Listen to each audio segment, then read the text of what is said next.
It is one of the oldest banks in America. It holds more money than the GDP of almost every nation on Earth. From a Revolutionary War charter signed by John Hancock to a global colossus that handles $49 trillion in global custody and safeguards the retirement savings of hundreds of millions of people, State Street Corporation has quietly become one of the most powerful financial institutions in the history of the world. It is, quite simply, the most powerful company nobody talks about. They promised to safeguard your retirement, then they skimmed it. If State Street disappeared tomorrow, the global financial system would stop.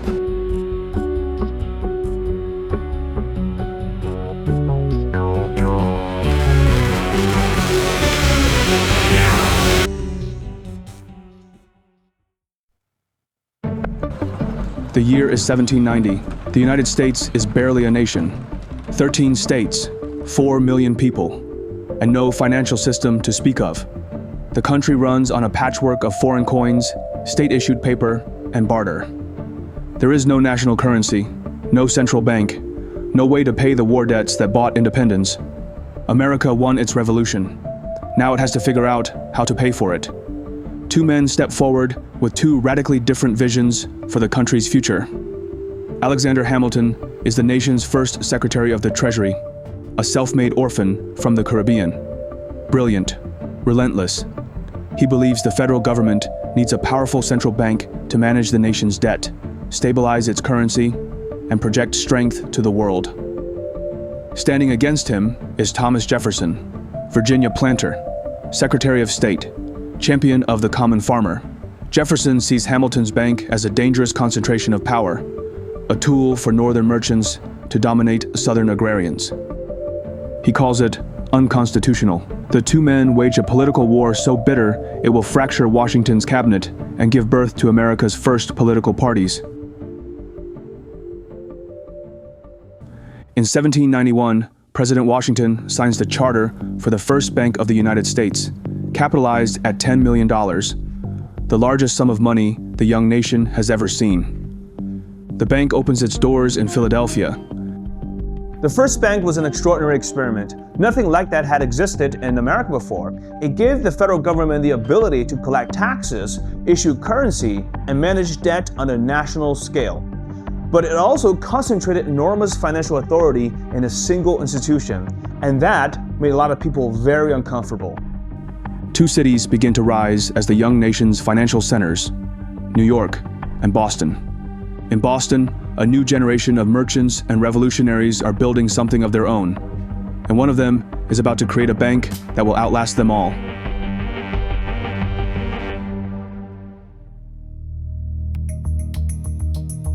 It is 1792. Just 1 year after Hamilton's bank opens in Philadelphia, the financial revolution reaches Boston. The city is booming. Merchant ships crowd the harbor. Wealth is flowing in from the China trade, the West Indies, and the cod fisheries. But Boston has only two chartered banks, and neither one will lend to ordinary people. The man who changes that is John Hancock, governor of Massachusetts, first signer of the Declaration of Independence, the most recognizable name in the young republic. But by 1792, Hancock is a man running out of time. His body is failing, crippled by gout, often carried to public events in a sedan chair. He is 55 years old and looks far older. But his political instincts remain razor sharp. When a group of Boston merchants petition for a new bank, one that will serve not just the wealthy but farmers and tradesmen, Hancock sees an opportunity to cement his legacy. On June 25, 1792, he signs the charter for Union Bank, capitalized at $800,000. It is one of the last major acts of his governorship. He will be dead within a year. The founders Hancock gathers are Boston's revolutionary elite, and the man they choose as Union Bank's first president is Moses Gill, a merchant and patriot who personally escorted George Washington to the Continental Army's camps during the siege of Boston. Gill has spent decades building a reputation for integrity and public service. He is the kind of man other men trust with their money. Moses Gill was not a flashy figure. He was a steady, principled man who believed deeply in civic duty. He served in the provincial Congress, helped supply the Continental Army, and rose to become lieutenant governor. He was the perfect choice to run a bank that was supposed to serve the public. Union Bank opens its doors on State Street, Boston's great corridor from the State House to the sea. Its charter carries an unusual provision. 20% of its loans must go to farmers, and it is about to grow far beyond anything its founders imagined.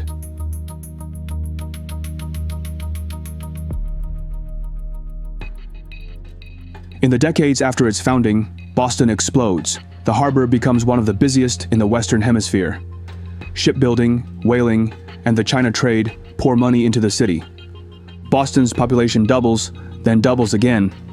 And at the center of it all, State Street becomes the financial nerve center of New England. Union Bank grows with the city, but growth is never a straight line.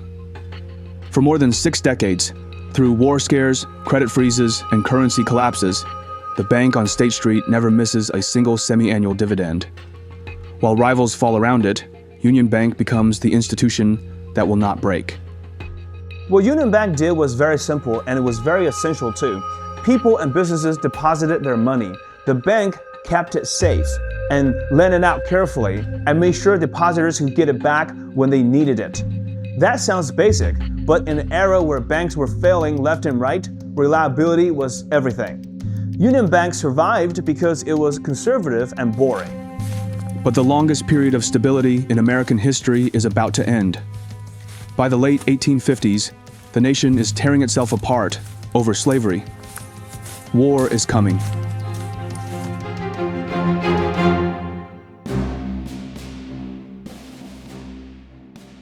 In April 1861, the United States tears itself apart. 11 southern states secede. The Confederate States of America declare independence. And the bloodiest war in American history begins.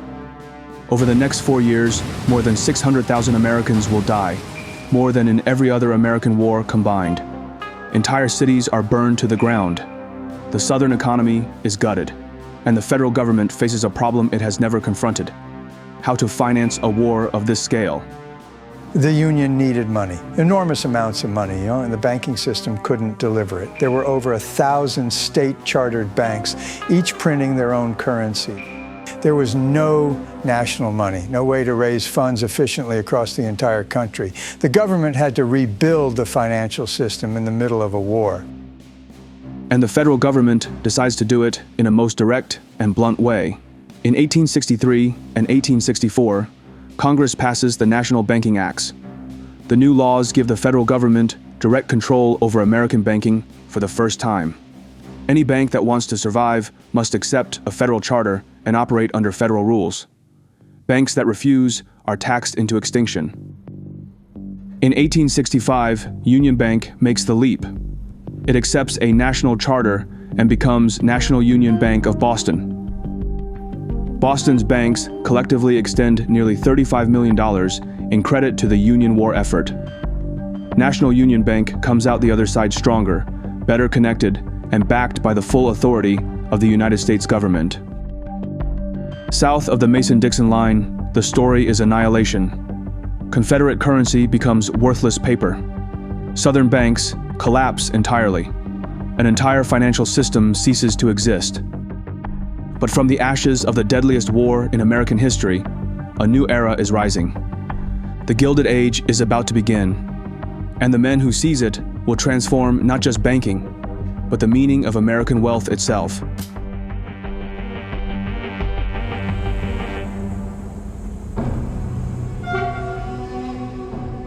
The Civil War is over, and the men who emerge from its aftermath are not generals.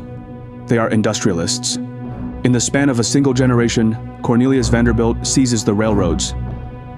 John D. Rockefeller monopolizes oil. Andrew Carnegie dominates steel. And J.P. Morgan controls the money behind all of it. Their combined wealth, in today's dollars, exceeds $1 trillion. They are the most powerful private citizens the world has ever seen. And they are building fortunes so vast that the existing banking system has no idea what to do with them. This is the problem. Traditional banks take deposits and make loans. That is all they are legally permitted to do. But the new industrial titans need something far more sophisticated. They need institutions that can manage estates, hold assets for their heirs, oversee investment portfolios worth millions, act as fiduciaries for complex business trusts. Ordinary banks cannot do this. The law will not allow it. And so a new kind of institution rises to meet the demand. Across the country, trust companies begin to multiply. They sit at the intersection of banking and wealth management, offering services that no commercial bank can match. In New York, trust companies manage the fortunes of the robber barons. In Philadelphia, they administer railroad empires. And in Boston, the merchant class sees the same opportunity. A trust company was essentially a bank with superpowers. A regular bank could hold your money and lend it out. A trust company could do that and manage your entire estate, your investment, your property, your legacy. When the Gilded Age created these enormous personal fortunes, somebody had to manage them. Trust companies filled that gap. They became the private wealth managers of the Industrial Age. On July 1st, 1891, a group of directors from Boston's Third National Bank file a charter for a new institution. They call it the State Street Deposit and Trust Company. In 1899, a 25-year-old Harvard graduate walks through the doors of State Street Deposit and Trust Company. His name is Allan Forbes. He comes from one of Boston's oldest Brahmin families. Forbes was a man out of time. He looked at Boston and saw the harbor, the wharves, the age of sail, the clipper ship logo that State Street still uses today. That's Allan Forbes. Forbes rises from assistant treasurer to president in 1911. He wants to leave a real mark. He needs something bigger, something that changes the game. For years, he searches for the opportunity that will define his legacy. And in 1924, his moment arrives, and he is about to discover a new industry that will change everything. In 1913, Congress creates the Federal Reserve, giving the United States a central bank for the first time since Andrew Jackson destroyed the last one. A year later, World War I erupts, and American banks finance the Allied war effort, pouring billions into European bonds and munitions contracts. By the time the war ends, New York has overtaken London as the financial capital of the world. But while Wall Street is seizing global dominance, the most important financial invention of the 20th century is taking shape not in New York, but in Boston. In the summer of 1924, three men, L. Sherman Adams, Charles H. Learoyd, and Ashton L. Carr, launch an experiment. They pool $50,000 and create the Massachusetts Investors Trust. The concept is radical. Instead of requiring investors to be wealthy enough to build their own stock portfolios, the trust allows ordinary people to buy shares in a single, professionally managed fund. Investors can buy in at any time and redeem their shares at the fund's net asset value. No lockups, no exclusive minimums. It is the first open-end mutual fund in American history, and nobody knows if it will work. A mutual fund is simple. You take money from a large number of people, pull it together, and invest it as one. The fund is managed by professionals, so individual investors don't have to pick their own stocks. It was a way to give the average person access to the stock market for the first time. But a mutual fund needs a custodian, an independent institution, to physically hold the securities, process the transactions, and keep the books. A custodian is like a vault with a brain. You don't give your money to the fund manager and just hope for the best. You give it to a separate institution, the custodian, whose only job is to safeguard the assets and make sure every transaction is legitimate. State Street became that institution. 1 year later, in October 1925, State Street Deposit and Trust merges with National Union Bank. The combined institution takes the State Street name. Combined deposits reach $57 million. The timing could not be worse. The stock market is climbing to dizzying heights, and soon the entire system will come crashing down.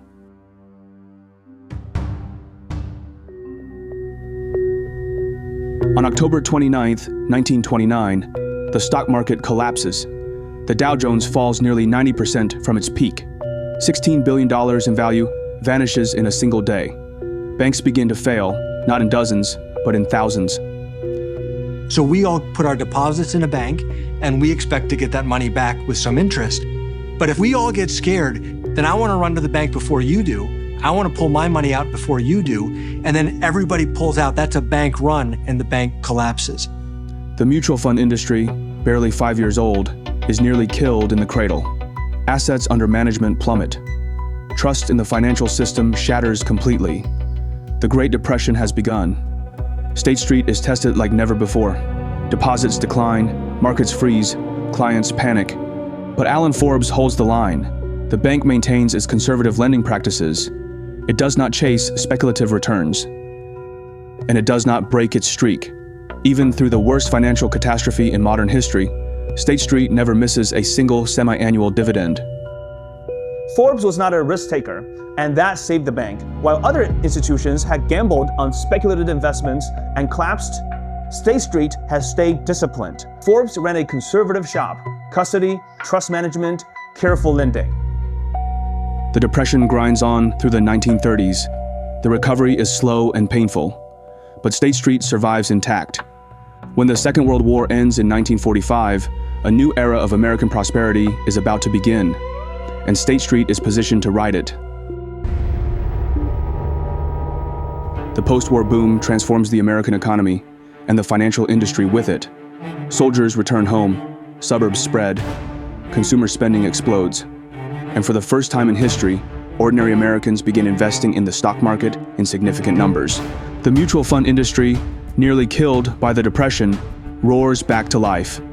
By the mid-1960s, mutual fund assets surpass $35 billion. The custodians who hold those assets grow with them. State Street rides the wave. In 1955, after 56 years of service, Allan Forbes steps down as chairman, the longest tenure of any leader in the bank's history. State Street enters the post-war era with momentum. It acquires smaller banks. It builds Boston's first high-rise office tower. It opens its first international office. On paper, it looks like a company on the rise. State Street in this period was growing steadily, merging, expanding, building, but it was still fundamentally a regional New England bank. And then, from the trading floors of Wall Street, a disaster erupts that will expose a fatal weakness in the entire financial system and hand State Street the opportunity of a lifetime.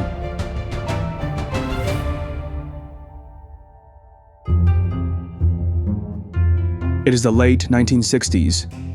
The American stock market is surging. Trading volumes on the New York Stock Exchange double, then double again. On the surface, Wall Street has never looked stronger. But beneath the trading floors, a catastrophe is unfolding. Every stock trade in America is processed by hand. When a broker buys shares for a client, a physical stock certificate, a piece of paper, must be located, verified, signed, transferred, and delivered. Armies of clerks work in basement back offices, sorting through mountains of paper, matching trades to certificates, logging every transaction in handwritten ledgers. The system was designed for a market that traded a few million shares a day. By 1967, the NYSE is trading over 10 million. People don't realize how primitive it was. Every single trade generated a physical piece of paper that had to be hand-matched to another piece of paper. You had rooms full of clerks working through the night, and they still couldn't keep up. Certificates were lost. Trades went unmatched for days. Firms literally didn't know what they owned. The system buckles, then it breaks. The New York Stock Exchange is forced to close trading on Wednesdays just to let back offices catch up. Over 100 brokerage firms collapse, not because they made bad bets, but because they cannot process their own transactions. Billions of dollars in securities are lost in the chaos. Congress hauled Wall Street executives in front of committees and demanded answers. Lawmakers wanted to know how Wall Street was drowning in its own paperwork. The paperwork crisis exposed a simple truth. Wall Street had a 19th century back office running a 20th century market. Whoever solved that problem, whoever could process securities faster, more accurately, and at scale, would own the future of the financial industry. In Boston, State Street watches the carnage. It is one of the few financial institutions in the country that sees the crisis not as a disaster, but as a door swinging open. But it will take a new kind of leader to walk through it.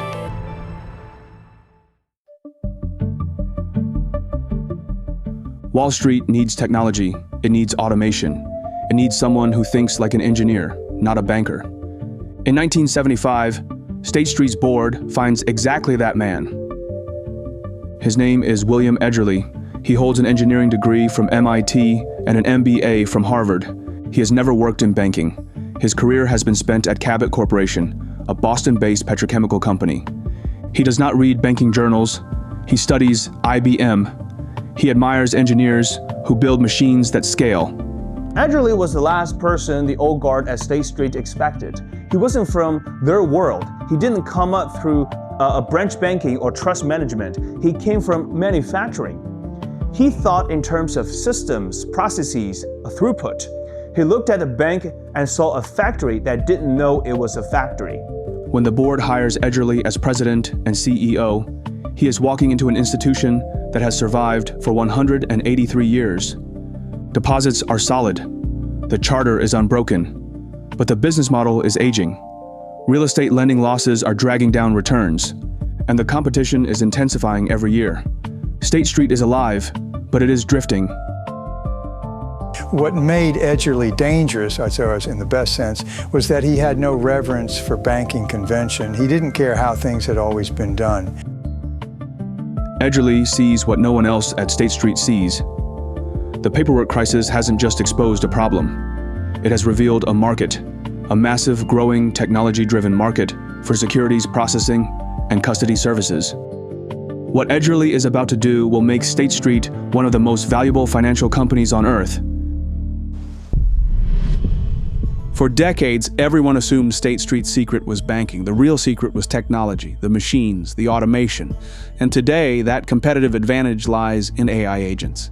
Recently, I was building a landing page for my YouTube training program. Normally, that means outlining the page, thinking through structure, writing copy, moving blocks around, and then spending way too much time tweaking details. This time, I used Cintra.ai, which is the sponsor of today's video.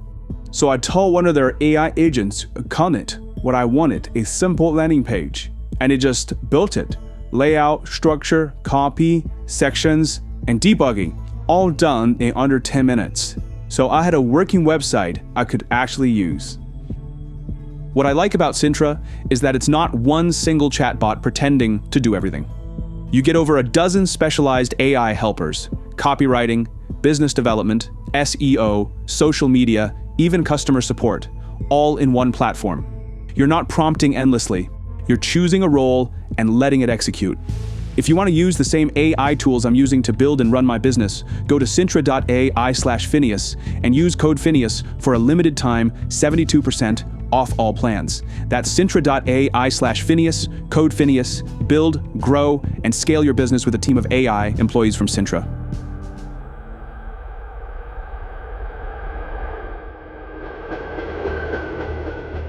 Edgerly moves fast.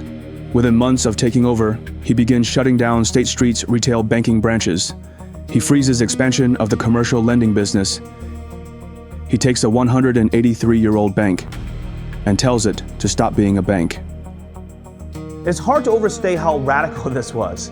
Banks take deposits and make loans. That's what they do. That's what they've done for centuries. Edgerly walked in and said, "We're not doing that anymore." People inside the company thought he lost his mind. Edgerly bets everything on a single vision. State Street will become the dominant processor of securities transactions and the premier custodian for the institutional investment industry. He recruits over 100 senior executives from IBM. He appoints Peter Madden, a former IBM manager, as chief operating officer at the age of 34. He builds a proprietary computer system called Horizon on IBM mainframes. He opens a data processing headquarters in Quincy, Massachusetts.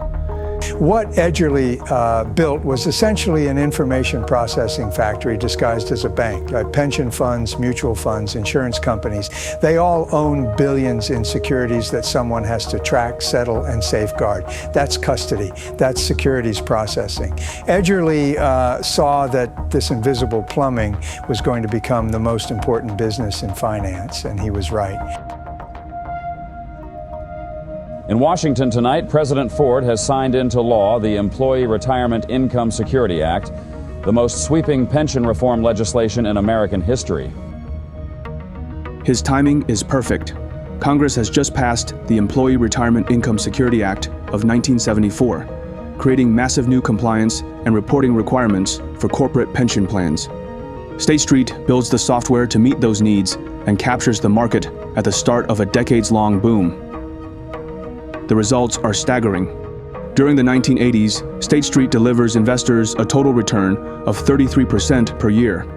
Its stock price climbs to 17 times its level a decade earlier. Fortune magazine ranks State Street #1 in total return to investors among the 100 largest U.S. banks.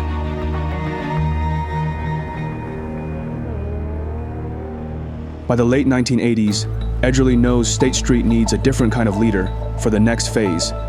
He has rebuilt the engine. Now someone needs to take it global.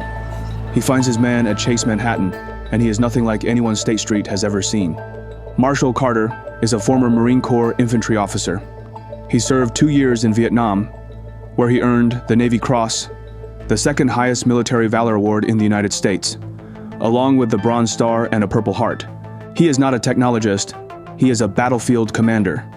And in 1992, Edgerly recruits him to become CEO of State Street. Carter brought something Edgerly couldn't, a warrior's instinct for expansion and territory. Edgerly was the architect. Carter was the general. He looked at what Edgerly had built and saw a machine that was ready to conquer the world. He just needs to find his own big idea to rival that of Edgerly. And before long, something extraordinary lands on his desk, an invention so novel that no one in the American financial industry has ever seen anything like it. A 74-year-old physicist has just created a new kind of investment product, and State Street is about to bring it to life.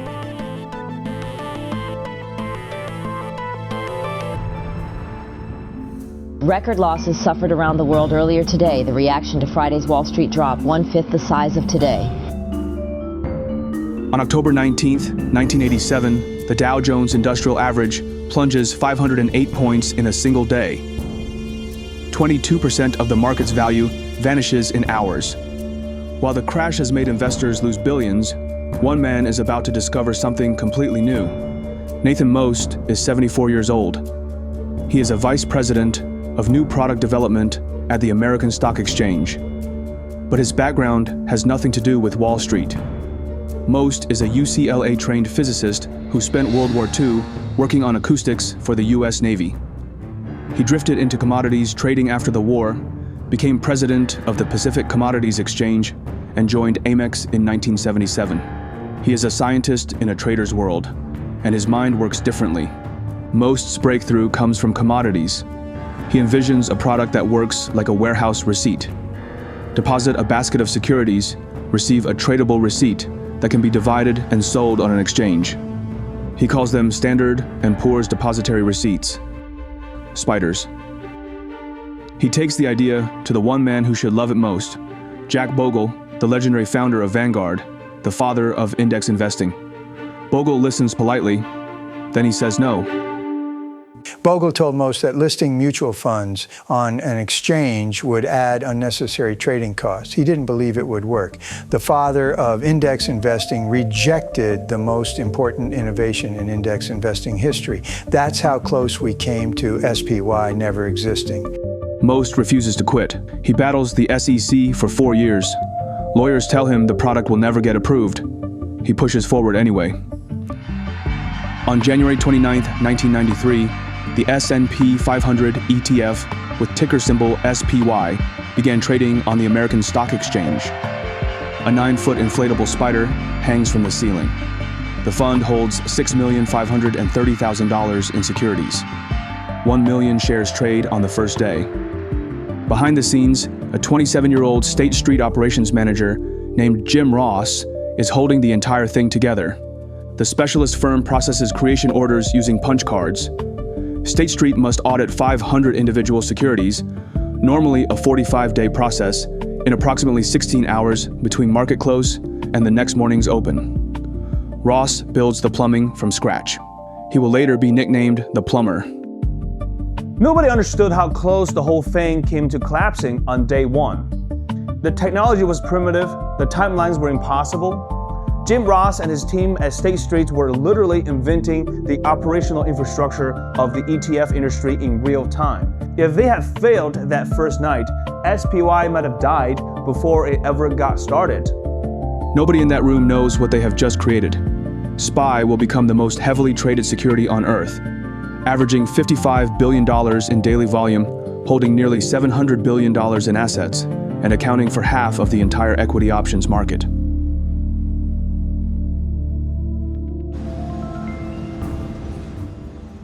Carter moves like a commander. Within a decade, he pushes State Street from 32 countries to 90.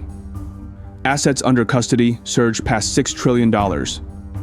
When the Bank of New York launches a hostile takeover bid, a direct strike at State Street's independence, Carter does what Marines do. He fights, and he wins. By 2000, the global footprint is built.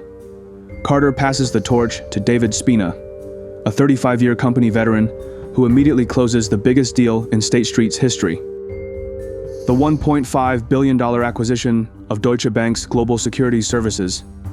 Assets under management cross $1 trillion. State Street is no longer a Boston bank. It is a global colossus. But a new rival is rising. The Bank of New York Mellon is growing fast. It is building a huge custody business that now matches State Street in size and ambition. The fight for big institutional clients turns into a tough battle over tiny fees and better technology. At the same time, a firm called Barclays Global Investors is quietly putting together the iShares ETF platform. This new product line will one day challenge State Street in the very market it created. Then the world breaks.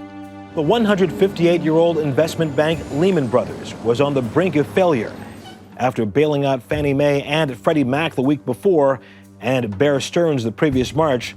The federal government decided not to rescue Lehman. State Street stock plunges 75%. Its off-balance sheet conduits hemorrhage billions. CEO Ronald Logue sits in a Treasury Department conference room as Secretary Paulson forces 9 bank CEOs to accept government bailouts. State Street takes $2 billion in government bailout. State Street survived 2008, but just barely. The stock cratered. The conduit losses were enormous. They took the bailout money and paid it back fast. State Street has weathered the storm. The stock is recovering, but no one knows that a worse crisis is coming. It turns out that this company has been running a scheme, and in 2009, whistleblowers are about to blow it wide open.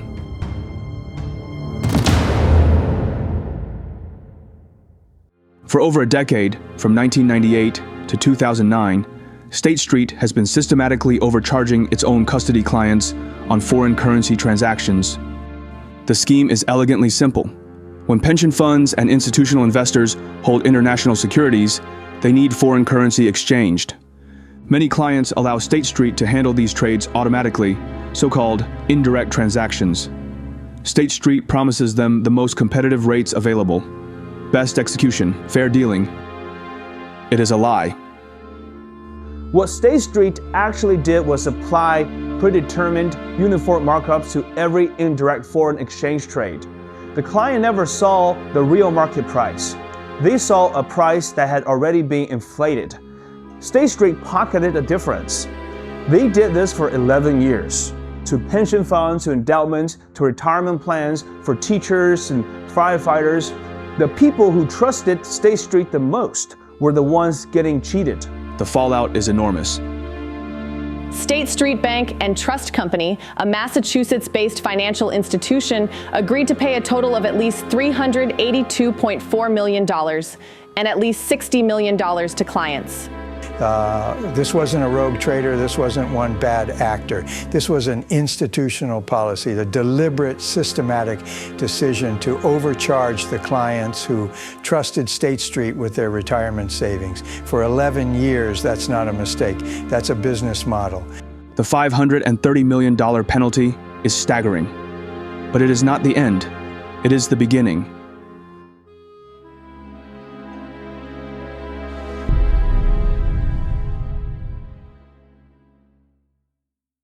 By 2009, the board needs someone who knows the institution from the inside, someone steady.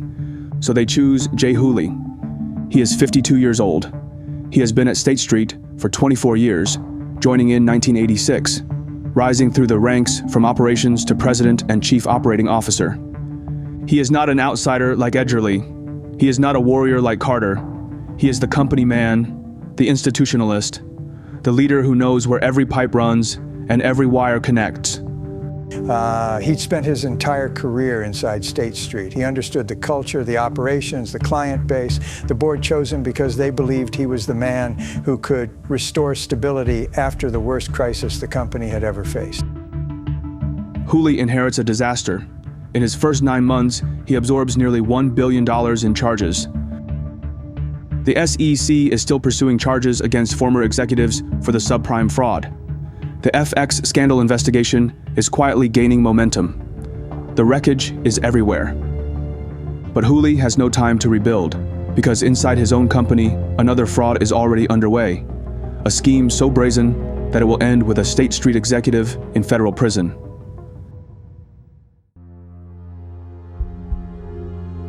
It begins with a question asked in the quiet, carpeted offices of State Street's Portfolio Solutions Division, a question so casual, so offhand, that it could be mistaken for small talk between colleagues.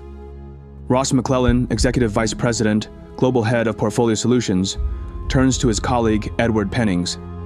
The question is simple. How much do you want to take? Pennings doesn't hesitate. Whatever.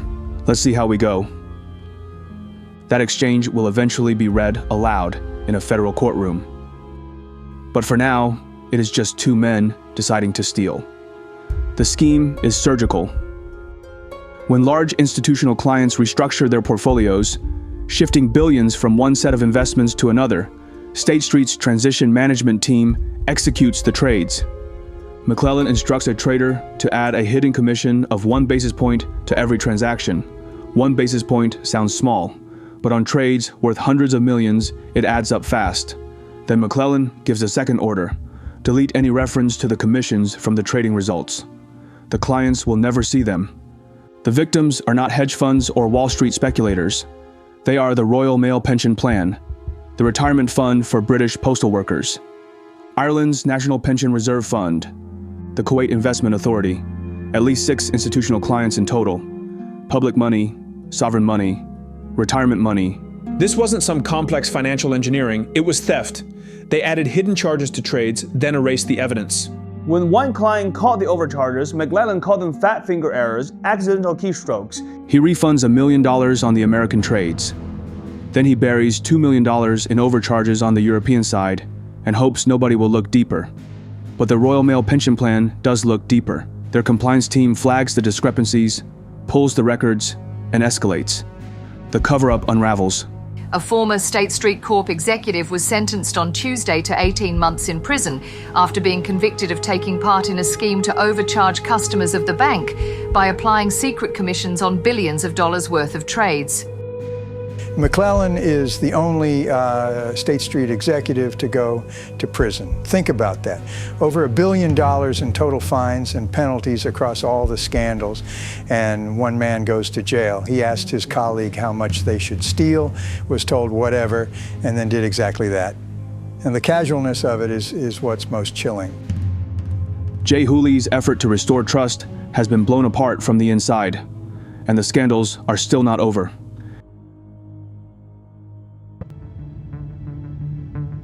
In January 2019, a new chief executive takes command. Ronald O'Hanley arrives from Fidelity with a clear goal to modernize the company. His first move is to cut costs. 1,500 jobs disappear right away. By July, the total reaches 2,300 jobs. That includes 15% of senior management. More rounds of cuts follow.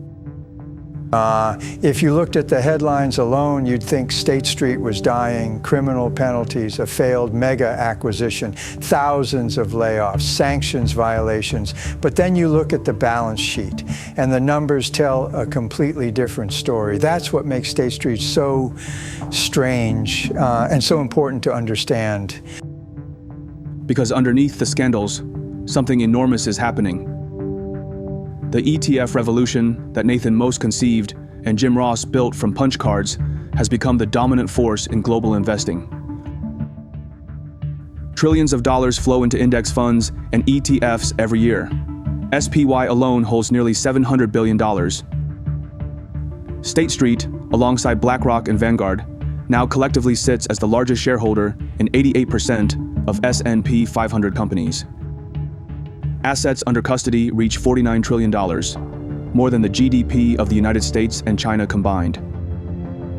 With such a concentration of money and power, there will be a reckoning. And the first sign of reckoning will come from Texas.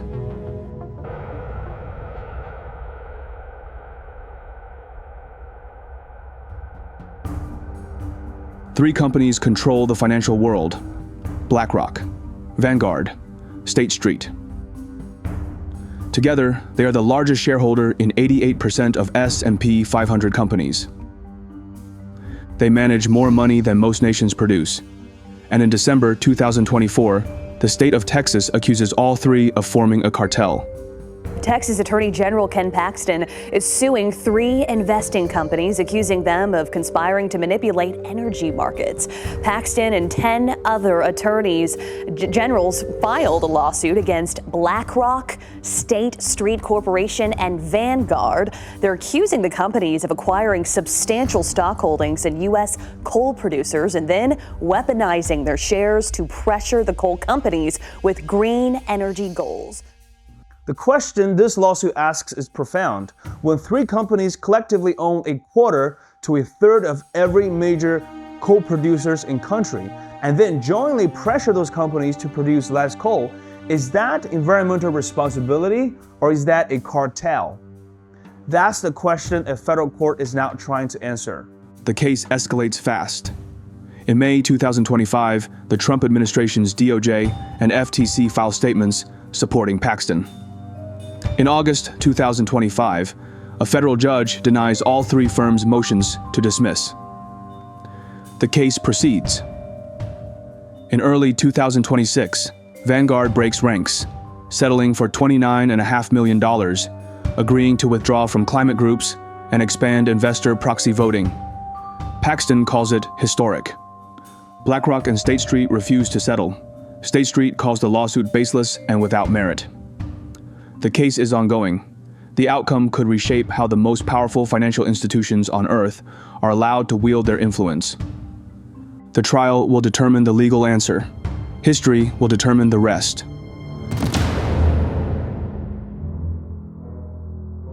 As of 2026, State Street Corporation holds $49 trillion in assets under custody and administration. That figure exceeds the combined gross domestic product of the United States and China.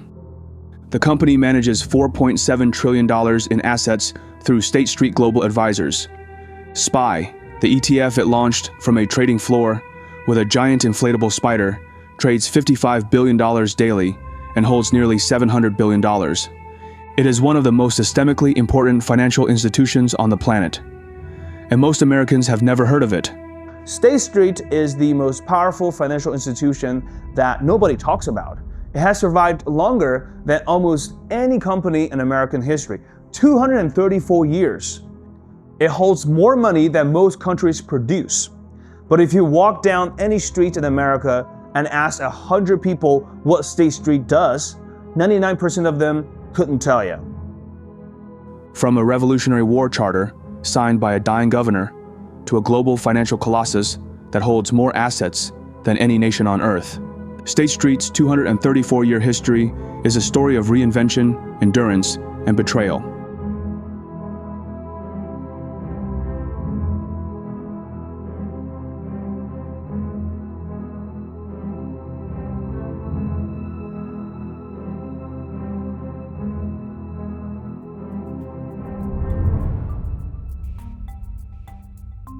For those of you who are serious about building a YouTube channel, we have a YouTube Accelerator program. Most people don't fail on YouTube because they can't edit or writing a script. They fail because they're doing it alone, guessing the niche, guessing the content, and burning months with no real system.